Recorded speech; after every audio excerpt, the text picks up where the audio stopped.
Good morning. आज हम यहाँ पे 12th क्लास में जो पहला चैप्टर है फिजिक्स में उसको शुरू कर रहे हैं, कूलाम का नियम और वैद्युत क्षेत्र। तो इसमें कूलाम के नियम से शुरुआत करते हैं। हम जानते हैं कि आवेश दो प्रकार के होते हैं, धनावेश और ऋणावेश। ठीक है, जैसे परमाणु की अगर हम बात करें तो परमाणु अपने में क्या है, उदासीन कण है, पर परमाणु के अंदर जो मूल कण है इलेक्ट्रॉन, उस पे कैसा आवेश है, ऋणावेश। इलेक्ट्रॉन पे ऋणावेश है और जो प्रोटॉन है उस पे क्या होता है, धनावेश होता है। और न्यूट्रॉन उदासीन होता है, नाभिक पर भी क्या है, धनावेश है। तो हम ये जानते हैं कि विपरीत आवेशों के बीच वैद्युत आकर्षण बल कार्य करता है। तो जो विपरीत आवेश होंगे उनके बीच, विपरीत आवेशों के बीच वैद्युत आकर्षण बल कार्य करता है। ठीक है, और समान आवेशों के बीच, विपरीत आवेशों का मतलब जैसे धन आवेश हैं, ये एक दूसरे के निकट रखे हैं तो ये एक दूसरे को प्रतिकर्षित करेंगे। ठीक है, परंतु अगर ये विपरीत आवेश हैं, एक धन और एक ऋण है, ये विपरीत आवेश हैं तो ये एक दूसरे को आकर्षित करेंगे, एक दूसरे की ओर खींचेंगे। ठीक है, ऐसे ही अगर समान प्रकृति के आवेश हैं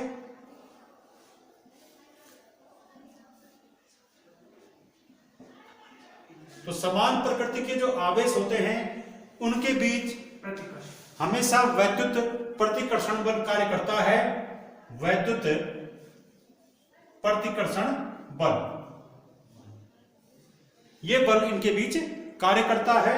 और वैद्युत प्रतिकर्षण बल कार्य करता है समान प्रकृति के आवेश के भी। समान प्रकृति का मतलब है कि जैसे एक धनावेश है तो इसके निकट क्या होगा, अगर कोई दूसरा धनावेश आ गया तो दोनों धन आवेश है तो ये एक दूसरे को प्रतिकर्षित करेंगे। माना पहला आवेश है, दूसरा आवेश है, तो पहला आवेश दूसरे आवेश को अपने से दूर भेजेगा तो ये इसमें कुछ ना कुछ बल लगाएगा। तो ये माना इस पे कितना बल लगा रहा है, F21, पहले द्वारा दूसरे पे लगा बल, कि दूसरे पे पहले द्वारा लगा बल, ये इसको F21 बल से प्रतिकर्षित करेगा इस दिशा में। ऐसे ही ये दूसरा आवेश भी पहले आवेश को अपने से दूर भेजेगा। तो माना दूसरे के द्वारा पहले पे लगने वाला बल कितना है, F12, पहले पर दूसरे के द्वारा लगने वाला बल। तो समान प्रकृति के अगर आवेश है तो ये एक दूसरे को प्रतिकर्षित करते हैं। जैसे धन आवेश होते एक दूसरे से दूर जाएंगे, ऐसे अगर ऋण आवेश हैं तो तब भी ये एक दूसरे को प्रतिकर्षित करेंगे। ठीक है, ऐसे एक दूसरे से दूर जाएंगे। परंतु अगर विपरीत प्रकृति के आवेश है, एक धनावेश है, एक ऋणावेश है, तो ये पहला आवेश है, दूसरा आवेश है, तो ये पहला वाला दूसरे को क्या कर रहा है, माना ये क्या करेगा अपने को, ये पहला वाला दूसरे वाले को ये आकर्षित करेगा, ये पहला वाला दूसरे वाले आवेश को अपनी ओर आकर्षित करेगा, क्योंकि विपरीत प्रकृति के आवेशों के बीच आकर्षण बल कार्य करता है। तो ये इसको अपनी ओर खींचेगा, ये वाला बल क्या हो जाएगा, F21। तो F21 की दिशा इधर की ओर होगी। ठीक है, यहां पर इधर की ओर थी, यहां इधर की ओर होगी। ऐसे ही ये दूसरा वाला भी तो पहले वाले पे बल लगाएगा, तो दूसरा वाला पहले वाले पे जो बल लगाएगा वो कैसा होगा, कि दूसरा वाला पहले वाले को अपनी ओर आकर्षित करेगा। तो उससे क्या होगा, पहले वाले पर लगने वाला बल, तो पहले वाला आवेश पे लगने वाला बल क्या होगा, F12, ये इधर की ओर हो गया। तो इस समय जो वैद्युत आकर्षण बल लग रहा है विपरीत आवेशों के बीच, वो उसमें बल की दिशा इस प्रकार की होगी। समान प्रकृति के आवेशों के बीच जो वैद्युत प्रतिकर्षण बल लगेगा उसकी दिशा ये वाली होगी। F21 का मतलब है दूसरे पर पहले के कारण लगने वाला बल, F12 का मतलब है पहले पर दूसरे के कारण लगने वाला बल। ये हमने पढ़ा है पहले से। ठीक है, परंतु हमें ये पता नहीं है कि इस बल का मान क्या होता है। हम ये जानते हैं कि समान प्रकृति के आवेशों के बीच बल कार्य करता है या विपरीत प्रकृति के आवेशों के बीच बल कार्य करता है, पर इस बल का मान कितना होता है ये हमें पता नहीं है। तो इस बल का मान कितना होता है इसके बारे में सबसे पहले नियम दिया था कूलाम ने। फ्रांसीसी वैज्ञानिक थे, सन 1785 में इन्होंने जो है दो आवेशों के बीच कार्य करने वाला जो वैद्युत बल है उस बल के संबंध में एक नियम दिया था जिसे हम कूलाम का नियम कहते हैं। तो देखिए वो नियम क्या है।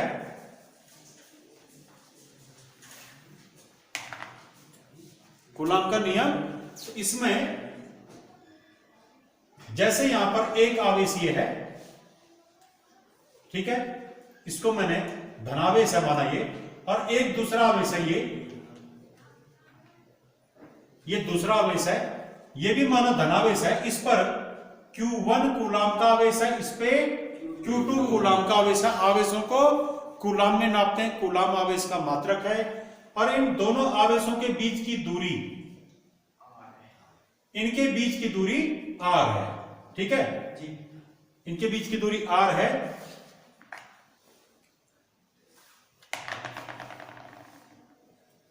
ये अब आपको यहां पर क्या पता है कि इन आवेशों के परिमाण क्या है, Q1 Q2, और इनके बीच की दूरी r है। तो इन आवेशों के बीच बल कितना होगा, तो हम ये मान के चल रहे कि माना ये दोनों आवेश एक दूसरे पर F बल लगा रहे हैं, ठीक है। तो उस बल का मान कितना होगा उसके बारे में कूलाम का नियम है। तो देखते हैं कूलाम का नियम क्या है। तो कूलाम का नियम इस प्रकार है कि दो आवेशों के बीच कार्य करने वाले वैद्युत बल का परिमाण F इन आवेशों के गुणनफल के अनुक्रमानुपाती, ये जो बल लगेगा इनके बीच, ये किसके अनुक्रमानुपाती होगा, आवेशों के गुणनफल के अनुक्रमानुपाती एवं इनके बीच की दूरी के वर्ग के व्युत्क्रमानुपाती होता है। तो इनके बीच की दूरी क्या है,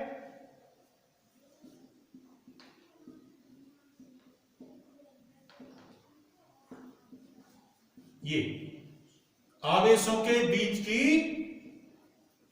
दूरी के वर्ग जरूर करें,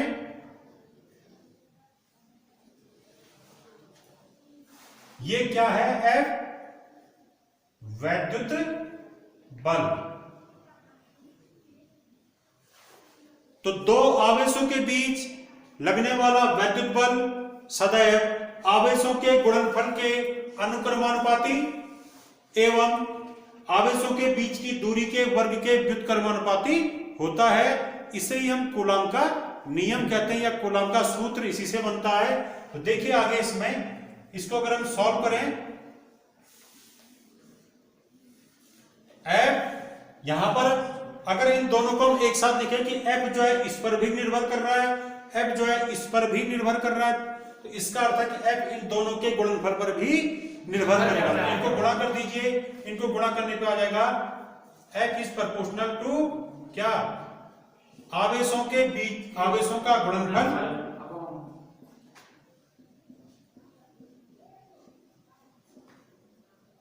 बटे आवेशों के बीच की दूरी, मैं शॉर्ट में लिख रहा हूं, दूरी का वर्ग, आवेशों के बीच की दूरी का वर्ग। अब जो है यहां पर अगर हम ये प्रोपोर्शनल हटाएं, यहां पर बराबर लिखें, तो यहां पर एक नियतांक आएगा। माना इस नियतांक को मैं K लिख रहा हूं, ठीक है, इसको मैं स्मॉल k लिख रहा हूं, ऐसा कर दिया मैंने, ठीक है, ये वाला k लिख दिया, स्मॉल k नियतांक है कोई, और आवेशों का गुणनफल, आवेश क्या है यहाँ पे, Q1 और Q2 कूलाम, ये प्लस Q1 ये प्लस Q2, दोनों धनावेश हैं। तो तब यहां पर आएगा इनका गुणनफल Q1 Q2, ये गुणा हो गए, बटे इनके बीच की दूरी, इनके बीच की दूरी है R का वर्ग, ठीक है। तो यहां पर ये सूत्र जो आया F बराबर K Q1 Q2 upon R square, ये कूलाम के नियम का सूत्र है, ठीक है। अब यहां पर जो नियतांक है K, इसका मान निकालेंगे। इसका मान ये डिपेंड किस पे करता है, ये जो K है ये डिपेंड करता है इन आवेशों के बीच का माध्यम, ये किस माध्यम में रखे गए हैं, क्या ये निर्वात में रखे गए हैं, क्या हवा में रखे गए हैं, क्या ये किसी कुचालक माध्यम में रखे हैं, ठीक है, या चालक माध्यम में रखे गए। तो आवेशों के बीच का जो माध्यम होगा उस पर ये K डिपेंड करता है, ये जो स्मॉल k है ये नियतांक। इसके अलावा ये जो K नियतांक है ये आवेशों के बीच की दूरी r पर भी निर्भर करता है, आवेशों के बीच लगने वाले बल पर भी निर्भर करता है, और आवेशों के परिमाण पर भी निर्भर करता है कि आवेश क्या क्या है। ठीक है, तो ये k किस किस बात पे निर्भर करता है? F पर, R पर और आवेशों के मान पे, और आवेशों के बीच के माध्यम पे कि आवेश किस माध्यम में रखे हुए। ठीक हो गया। तो अब हम यहां पे इस k का मान देखते हैं क्या आ रहा है। तो अगर आवेश निर्वात में रखे गए तो निर्वात में रखने पे इस k का जो मान आता है वो आता है 1/4 पाई एप्सिलॉन 0, या नॉट भी कहते हैं इसको। तो देखिए k इक्वल्स टू निर्वात में, अगर हम आवेशों के बीच का माध्यम अगर निर्वात है तो तब इस k का मान ये होता है 1/4 पाई एप्सिलॉन 0। इसको एप्सिलॉन नॉट भी कहते हैं। ठीक है, नॉट या 0। और इसकी जो वैल्यू होती है, इसकी वैल्यू ये होती है 9 गुणा गया 10 की घात 9। 9 गुणा गया 10 की घात 9 न्यूटन मीटर स्क्वायर पर कूलम स्क्वायर इसका मात्रक है। देखिए इसका मात्रक कहां से बनेगा? ये जो है ये किसकी वैल्यू है? इस k की वैल्यू निर्वात में। तो k का मात्रक बराबर होगा f का मात्रक इंटू r स्क्वायर का मात्रक बटे q1 q2 का मात्रक। q1 q2 के मात्रक होंगे कूलम इंटू कूलम यानी कूलम स्क्वायर। r का मात्रक मीटर दूरी है तो दूरी का मीटर का स्क्वायर आ जाएगा यहाँ पे। f बल का मात्रक न्यूटन। तो k का जो मात्रक होगा वो होगा मीटर स्क्वायर प्रति कूलम स्क्वायर। तो मैं वही मात्रक यहां पर लिख रहा हूं, न्यूटन मीटर स्क्वायर प्रति coulomb square. Newton metre square प्रति कूलम स्क्वायर। ये चार्ज हमने अलग से बना दिया, यहाँ पे आवेश अलग से बना दिए। इस पे Q1 आवेश, इस पे Q2 आवेश, पहला कण ये दूसरा कण। ठीक हो गया जी। और इनके बीच की दूरी r। ठीक है। अब यदि इनके बीच का माध्यम निर्वात न हो तो तब ये जो है k क्या होगा? ठीक है, तो इसको हम अभी इसमें देखिए, इसमें यहां वाला, यदि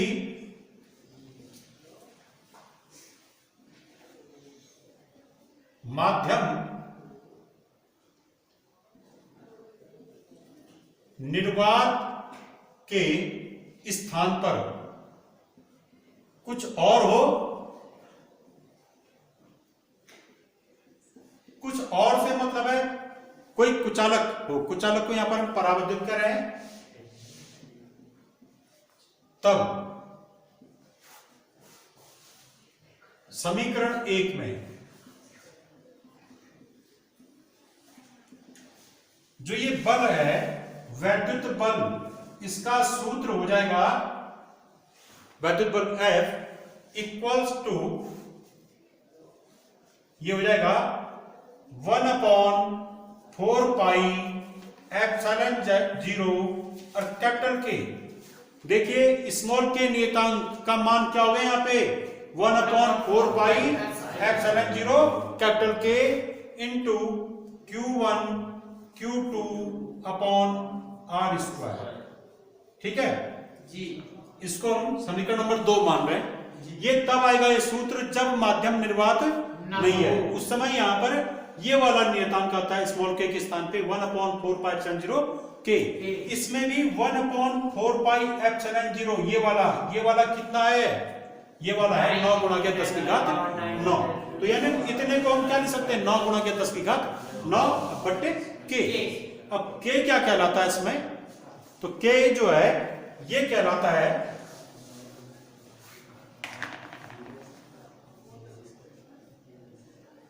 जहां k ये कहलाता है माध्यम का परावैद्युतांक। ये क्या कहलाता है? माध्यम का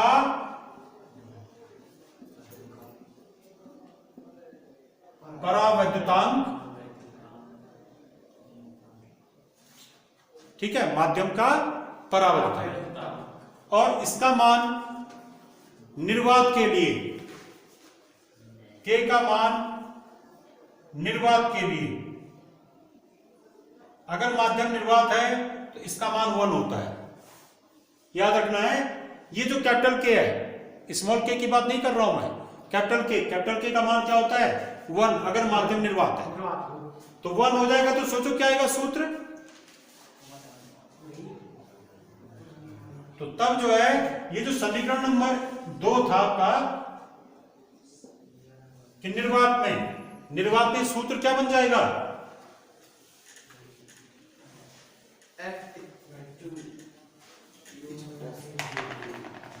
माना हमने निर्वात मान लिया, तो निर्वात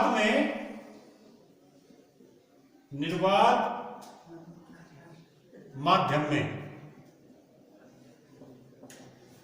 ये जो है समीकरण नंबर 2 से निर्वात माध्यम होने पर क्या होगा, इस बल का मान क्या हो जाएगा, ये जो वैद्युत बल है, वैद्युत बल, इसको हम किसे दर्शा रहे हैं F0 से, क्योंकि है तो बल पर वो निर्वात वाले माध्यम के लिए, तो निर्वात वाले माध्यम के लिए बल को हमने क्या माना है F0, तो F0 बराबर आ जाएगा 1/4 पाई F0, ठीक है। और ये K की जगह पे 1 लग गया, तो 1 लिखने की जरूरत नहीं यहाँ पे, into Q1 Q2 upon R²। ये समीकरण नंबर 3 हो गया आपका।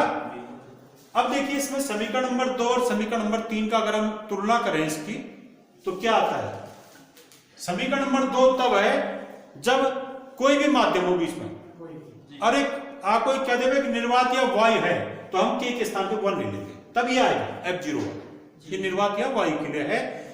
और निर्वात के लिए K का मान क्या होता है 1, वायु के लिए भी करीब करीब 1 है, 1 के नियर अबाउट है, ठीक हो गया। अब जैसे इस K का मान कुचालक के लिए या परावैद्युत के लिए क्या होता है, तो कुचालक या परावैद्युतों के लिए K का मान जो है 10 से लेके कुछ सैकड़ों तक है, ठीक है, किसके लिए, परावैद्युत के लिए।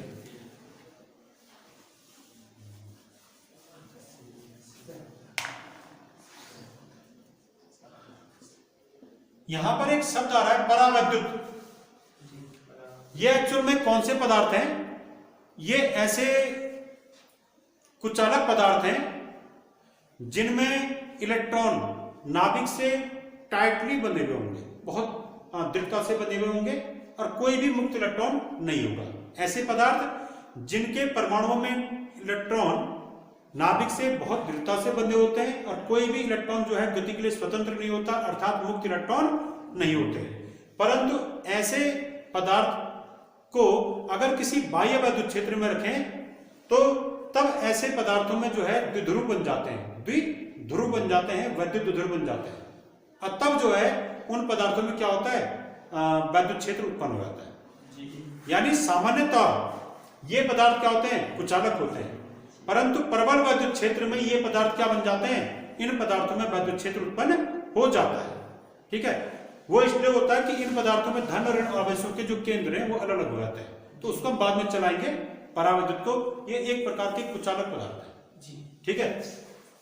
तो परावैद्युत के लिए अगर माध्यम परावैद्युत है तो इसके लिए K का मान ग्रेटर देन 1 कर दीजिए, ठीक है। अब इसकी कोई फिक्स रेंज नहीं है, ये जो है 1 से लेके सैकड़ों तक हो सकता है, ठीक है।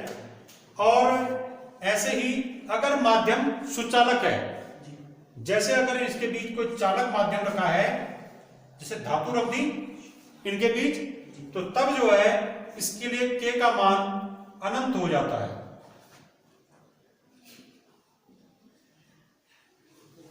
तो यानी न्यूटन का कूलाम का जो सूत्र है, इस सूत्र में जो कैपिटल K है परावैद्युतांक, ये जो है ये इसका मान निर्वात के लिए 1, कुचालक या परावैद्युत के लिए ग्रेटर देन 1, और सुचालक के लिए, चालक पदार्थ के लिए अनंत होता है, ठीक है। और जब आवेशों के बीच परावैद्युत भरा होता है तो इनके बीच का वैद्युत बल घट जाता है, ठीक है, आप खुद अंदाज लगाइए, अगर मानक कुचालक भरा हुआ कोई, किसी कुचालक को रखा हमने यहां बीच में, उसके लिए के का मान माना 10 है, के क्या है 10, तो ये 10 अगर हो गया तो अपना भी हर बड़ा हो गया, हर बड़ा होगा तो भिन्न का मान अपना भी क्या आएगा, कम आएगा, तो इसलिए एफ का मान घट जाएगा। तो ये सूत्र सामान्यतः तब लागू होता है जब हमें ये न दिया हो कि इन आवेशों के बीच कौन सा माध्यम है, तो हम ये, और अगर निर्वात दी है, जब निर्वात नहीं तो तब ये वाला सूत्र, जब निर्वात है तो तब ये वाला सूत्र लागू होगा। अब समीकरण 2 में समीकरण 3 का भाग दीजिए, तो यह आ जाएगा एफ बटे ये समीकरण 2 में समीकरण 3 का भाग, तो इसमें इसका भाग दीजिए तो एफ अपॉन एफ जीरो, ये कर दीजिए एफ बटे F zero equals to this upon this, तो ये कट जाएगा, ये वाला पोर्शन कट जाएगा, अब 1/4 पाई एप्सिलॉन 0 डी कट जाएगा, क्या आएगा, यहां से आएगा 1/k और यहां से आएगा 1, और ये हिस्सा तो कट गया, खाली 1/k आएगा, ठीक है। तो इससे क्या आ जाएगा, इससे यहां पर आएगा f बटे F zero equals to 1/k, f upon F zero equal to 1/, देखिए इसको थोड़ा सॉल्व कीजिए, f upon F zero equal to 1/k,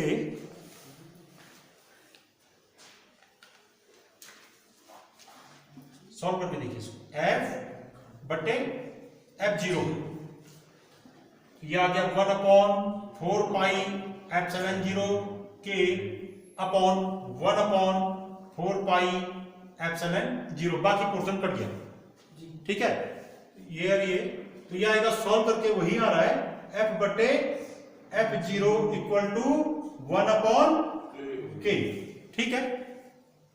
तो यहां से एफ जीरो इक्वल टू कितना हो जाएगा, k into F, k into F,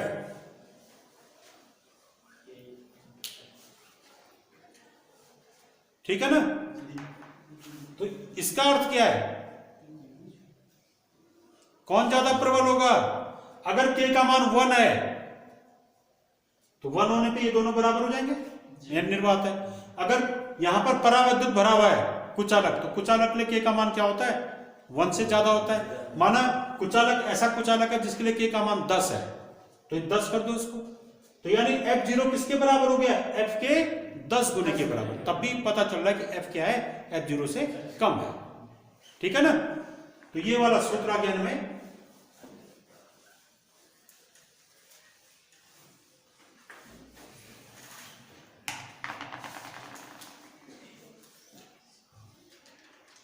ये आपने पढ़ा f बराबर 1/4 pi epsilon 0 k into Q1 Q2 upon R square, ठीक हो गया।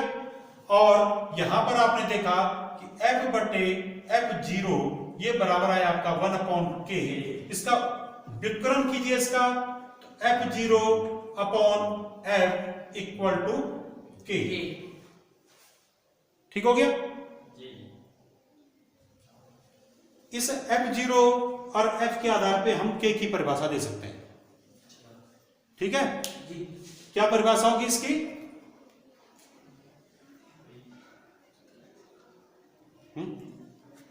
ये क्या है, दो आवेशों के बीच यदि निर्वात हो तो तब उनके बीच लगने वाला वैद्युत बल, और यदि उन्हीं आवेशों के बीच कोई अन्य माध्यम हो तब उनके बीच लगने वाले बल का जो अनुपात होता है वह अनुपात उस माध्यम का परावैद्युतांक कहलाता है जो माध्यम उन आवेशों के बीच रखा गया था, ठीक है। तो यानी किसी माध्यम का परावैद्युतांक दो आवेशों के बीच निर्वात होने पर लगने वाले बल और उन्हीं आवेशों के बीच माध्यम होने पर लगने वाले बल के अनुपात को कहते हैं, ठीक है। यानी एफ जीरो और एफ के अनुपात को हम क्या कहते हैं, के क्या चीज है, माध्यम का परावैद्युतांक, ठीक है।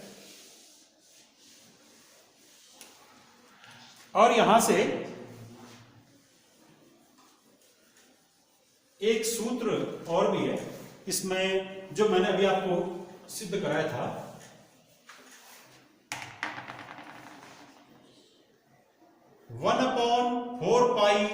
एप्सिलॉन 0, इसको लिखा मैंने 9 गुणा किया 10 की घात 9।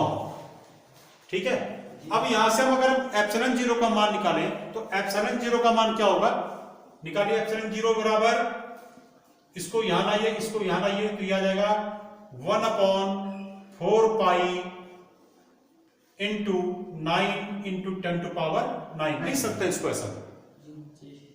ये एप्सिलॉन 0 क्या है, इसे कहते हैं निर्वात की वैद्युतशीलता। ये क्या है, निर्वात की वैद्युतशीलता।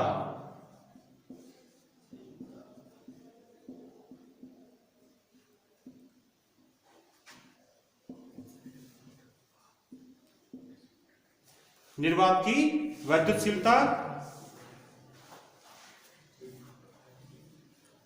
और यहां पर इसका मान आता है एप्सिलॉन 0 बराबर, अब आप यहां पर क्या कीजिए, पाई का मान रखिए जो लगभग मान है 3.14 के करीब, और इसको अगर हम हल करें तो इसकी वैल्यू आती है, इसको हल करने पे 8.854, मैं दशमलव के 2 स्थान तक ले रहा हूं, गुणा गया 10 की घात -12, 8.85 इंटू 10 टू पावर -12, ये जो है इसकी वैल्यू हो गई। और मात्रक मैंने भी आपको बताया था इसका, जो इसका जो मात्रक है, क्या था इसका मात्रक, क्या, न्यूटन मीटर स्क्वायर प्रति कूलाम स्क्वायर। तो इसी से इसका मात्रक बन जाएगा एप्सिलॉन 0 का। एप्सिलॉन 0 का मात्रक क्या होगा, इसका उल्टा कर दो, कूलाम स्क्वायर प्रति न्यूटन मीटर स्क्वायर। किसी को अगर प्रॉब्लम हो रही है इसको निकालने में, तो इससे भी निकाल सकता है, F equal to 1/4 pi epsilon 0 Q1 Q2 upon R square. ये मैंने निर्वात के लिए सूत्र बनाया था वैद्युत बल का, ठीक है। तो इसमें एप्सिलॉन 0 का मात्रक बराबर क्या होगा, एप्सिलॉन 0 को इधर लाओ, इसको यहां नीचे ला जाओ, तो एप्सिलॉन 0 बराबर क्या होगा, यहां से क्या हो जाएगा 1/4 पाई, ये एप्सिलॉन 0 यहां लेंगे और ये यहां जाएगा, तो ये क्या हो जाएगा Q1 Q2 upon F R square. तो एप्सिलॉन 0 का मात्रक बराबर इसका मात्रक, तो इसका मात्रक क्या होगा, आवेश गुणा के आवेश का मात्रक यानी कूलाम स्क्वायर बटे बल का मात्रक यानी न्यूटन इनटू दूरी का मात्रक मीटर, तो मीटर का स्क्वायर। तो क्या आ गया एप्सिलॉन 0 का मात्रक, कूलाम स्क्वायर प्रति न्यूटन मीटर स्क्वायर। अब इसकी विमा निकालिए, ठीक है, इसकी विमा,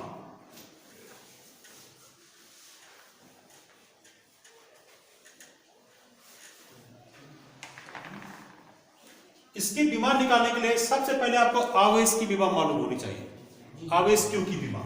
तो इसके लिए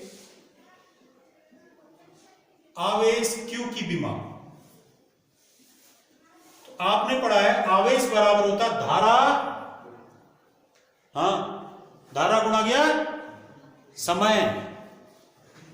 अरे आपने सूत्र पढ़ा आई, धारा I बराबर आवेश बटे समय पढ़ा है ना, I बराबर Q अपॉन T, वैद्युत धारा बराबर वैद्युत आवेश बटे समय। तो ये से आवेश बराबर धारा गुणा गया समय, तो यहां पर लिख देंगे धारा गुणा गया समय। तो आवेश की विमा बराबर धारा की विमा इंटू समय की विमा। तो इससे निकाले धारा की विमा क्या होती है A, और समय की विमा क्या है T। तो आवेश की विमा आ गई A इंटू T। अब आपको आवेश की विमा मालूम हो गई, तो अब आप एप्सिलॉन 0 की विमा निकाल सकते हैं, ठीक है। तो देखिए यहां पे एप्सिलॉन 0 की विमा, तो एप्सिलॉन 0 की विमा बराबर क्या होगा भाई, इस सूत्र, ये वाला सूत्र, इसकी विमा। तो इसकी विमा क्या आएगी, आवेश इंटू आवेश की विमा, ठीक है, Q1 Q2 upon F into R square, बल्कि इसको भी लिख दो 1/4 पाई, ये पूरा फॉर्मूला लिख दिया। इसकी विमा। जो कूलाम का सूत्र है उससे हमने एप्सिलॉन जीरो का सूत्र निकाला और उसकी विमा निकाल, तब हम विमा निकालेंगे। तो इसमें यह आ जाएगा 1/4 पाई, कोई विमा नहीं होगी, इसकी विमाहीन है। Q1 आवेश, तो आवेश की विमा क्या होगी? A इंटू टी, फिर इंटू दूसरा जो आवेश है इसकी विमा भी A इंटू टी बटे F बल है, बल की विमा क्या होगी? M L टी की पावर -2 इंटू R दूरी की विमा L और इसका स्क्वायर करना है। तो यह आ जाएगा एप्सिलॉन जीरो की विमा क्या हो जाएगी? A into A square, T into T square upon में क्या आ गया? M L की पावर 3, ये 2 पावर यहां से, 1 पावर यहां से गई, ठीक है ना, इंटू टी की पावर -2। अब जो है इसकी फाइनल विमा लिखिए कि एप्सिलॉन जीरो की विमा, तो एप्सिलॉन जीरो की विमा बराबर हो जाएगा क्या? अब लिखिए इसको, m की पावर -1, l की पावर -3, a की पावर, ये देखो ऊपर यहां पर m की पावर 1 है, ऊपर जाके -1 हो जाएगा, l की पावर 3 ऊपर जाके -3, a की पावर 2 और t की पावर ये -2 है, ऊपर जाके +2 हो जाएगा, और +2 पहले से है तो t की पावर 4। तो ये जो है इसकी विमा आ गई।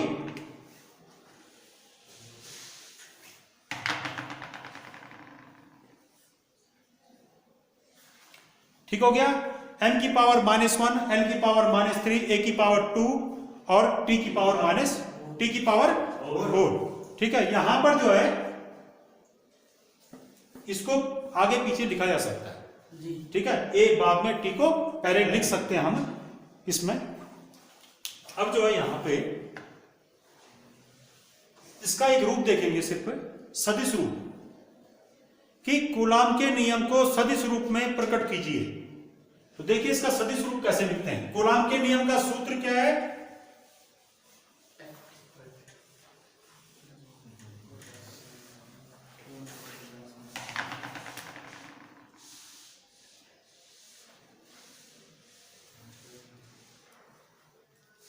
ये Q1 कूलाम का आवेश था, धनावेश। ये Q2 कूलाम का आवेश था, माना ये भी धनावेश है, और इनके बीच की दूरी है r। ठीक है, इस पहले आवेश के कारण दूसरे पे लगने वाला जो बल होगा वो किस तरफ होगा? अगर ये दोनों समान प्रकृति के आवेश है तो एक दूसरे को प्रतिकर्षित करेंगे। तो ये जो पहला आवेश है, ये दूसरे आवेश में जो बल लगा रहा है वो माना क्या? F, पहले के द्वारा दूसरे पे लगने वाला बल F21, ये इसको इधर की ओर प्रतिकर्षित करेगा। ठीक है, दूसरे के कारण पहले पे बल लगेगा, विद्युत बल वो इस दिशा में होगा, F12, ये इस दिशा में होगा। कब? जब ये दोनों समान प्रकृति के हैं।